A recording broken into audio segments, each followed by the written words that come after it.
स्वागत है दोस्तों आपका। पिछले वीडियो में आपने मानव भूगोल कक्षा 12 अध्याय 1 यूनिट 1 का जो पहला अध्याय है उसके बारे में आपने जानकारी प्राप्त की। उसमें आपने मानव भूगोल की अर्थ, मानव भूगोल का परिभाषा, मानव भूगोल की प्रकृति, इसके विशेष क्षेत्र, इसके उपागमों के बारे में आपने अध्ययन किया। आज जो हमारा टॉपिक रहेगा वो उसी अध्याय के कुछ बिंदु हैं जिनमें मानव भूगोल का अध्ययन क्षेत्र हम बता रहे हैं कि मानव भूगोल के अध्ययन क्षेत्र में किन किन बातों को सम्मिलित किया जाता है। तो मानव भूगोल के अध्ययन क्षेत्र के अंतर्गत हम बार बार जो बात कर रहे हैं वो सबसे पहले हम नाम आ रहा है मानव भूगोल यानी जितनी भी मानव से जुड़ी हुई चीजें। तो सबसे पहले मानव भूगोल के अध्ययन क्षेत्र में हम लेते हैं जनसंख्या।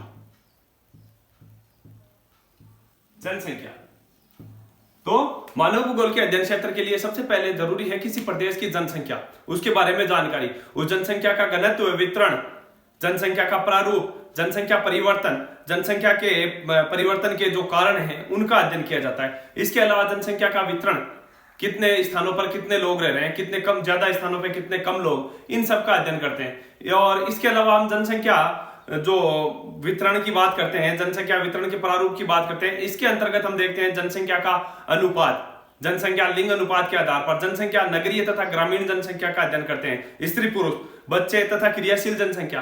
तो हम मानव भूगोल के अंतर्गत सबसे पहले अगर किसी अध्ययन बात करते हैं तो वो है जनसंख्या।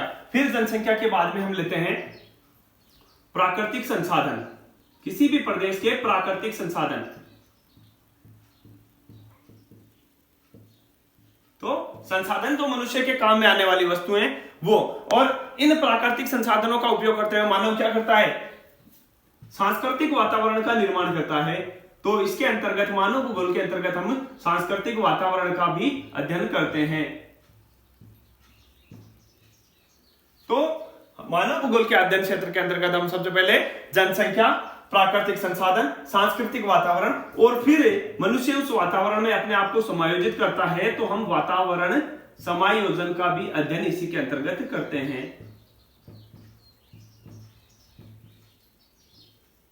आपने पिछले अध्याय में पढ़ा होगा, पिछली कक्षाओं में पढ़ा होगा या छोटी कक्षाओं में या सुना होगा कि ठंडे प्रदेशों में रहने वाले निवासी तथा गर्म प्रदेशों में रहने वाले निवासी अपने वातावरण के साथ में कैसे समायोजित होते हैं। जैसे साइबेरिया के एस्किमो और बुशमैन, कालाहारी मरुस्थल के, इसके अलावा अन्य जो जनजातियां हैं, पिग्मी हैं, मरुस्थलीय प्रदेश में रहने वाले लोग हैं या ठंडे प्रदेशों में रहने वाले लोग हैं, ठंडे महाद्वीपों में रहने वाले हैं, यूरोप में, एशिया में, ये किस वातावरण के साथ में यानी अपने वातावरण के साथ में किस तरह समायोजित होते हैं, इसका भी हम अध्ययन करते हैं। इसके बाद में जो हमारा इसका पांचवा बिंदु होता है वो है प्रादेशिक संगठन, यानी एक प्रदेश का दूसरे प्रदेश के साथ में कैसा संबंध है। प्रादेशिक संगठन, एक प्रदेश अन्य प्रदेश के साथ में किस प्रकार संबंधित है वो। और फिर हमारा जो छठा इसमें रहता है वो है कालिक अनुक्रम।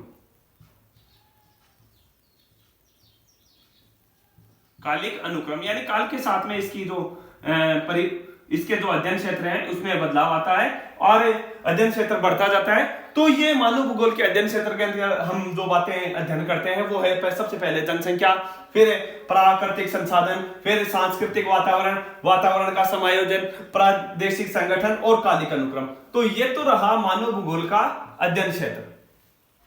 और अब जो एक बात और वो है इसकी विषय वस्तु।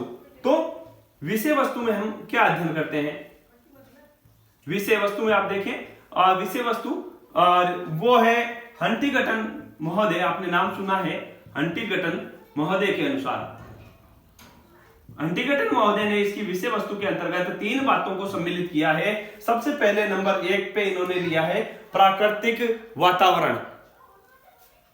प्राकृतिक वातावरण, तो हंटिंगटन महोदय के अनुसार इसकी विषय वस्तु, तीन विषय वस्तु में इसमें सम्मिलित है। तथ्य नंबर 1 प्राकृतिक वातावरण।